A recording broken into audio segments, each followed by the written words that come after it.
All right, I'm Dan Labbe here with Craig Robertson, linebacker of the Cleveland Browns. Craig, first of all, I want to go back. You won the Walter Payton Man of the Year award for the Browns, and I know that meant a lot to you. Tell us a little bit about the meaning of that award. It kind of meant everything. You know, we don't have very much time as pro athletes, but I mean, the time that we do have, I want to spend that doing something special that can help, you know, others. And I mean, at the same time, you know, I have a family also. And I mean, I love spending time with my family, but they also understand that I've always wanted to be on this platform to be able to help others. So in my opinion, it's kind of a family award because my wife and my young daughter allowed me to be able to do that. Do you think that's a responsibility that pro athletes kind of carry with them to do the community service and you know, kind of set that example for people? I wouldn't say it's a responsibility. I would say it's a platform and it's your choice. Because, I mean, as soon as you're an NFL player, you have thousands, hundreds, millions of kids who've always wanted to be an NFL player. And, I mean, and just to talk to one of them might change their whole aspect of life. You know, they might be going down the wrong path and can straighten up just from one talk or a handshake or a high five. So, I mean, that's always been my big thing, change one kid at a time.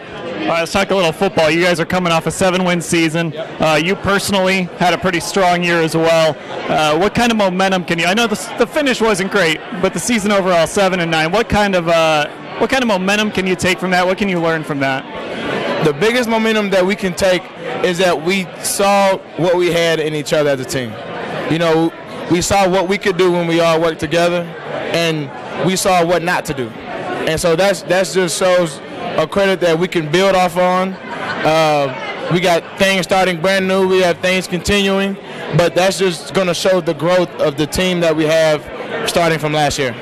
For you personally, you kind of went from being a young guy to being a mentor with a guy like Christian Kirksey on the team, and of course when Dansby went out, you kind of took over calling the defensive plays. Do you feel like you took a big step forward as a football player this year? Yeah, I feel like I took a huge step forward. I've always wanted to call the defense. I mean, I called it in college for 4 years, and I mean, you just become that guy, you know, when you call the defense and you got, you know, 20 eyes looking at you waiting on the call, you know, and I mean, you just kind of, you take so much responsibility on yourself watching extra film, doing all the extra stuff because you don't want to let anybody down, you know, and I mean, that made me focus a whole lot more when I took that role.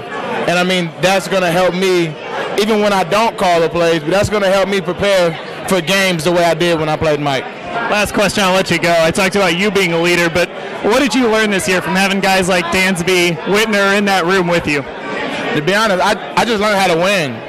You know, I learned that winning is more of an attitude than it is actions. It's more of a how you carry yourself every day. And just watching those two guys, I mean, not enough words can be expressed about how those guys prepared week in and week out and how they played on Sundays and how much the game really meant to them. I mean, there's a reason why that they both played 9+ years in the league. And, I mean, that's something that we all want to get to. So we have to learn from guys like that. All right, Craig, I appreciate it. Thanks for the time. You got it.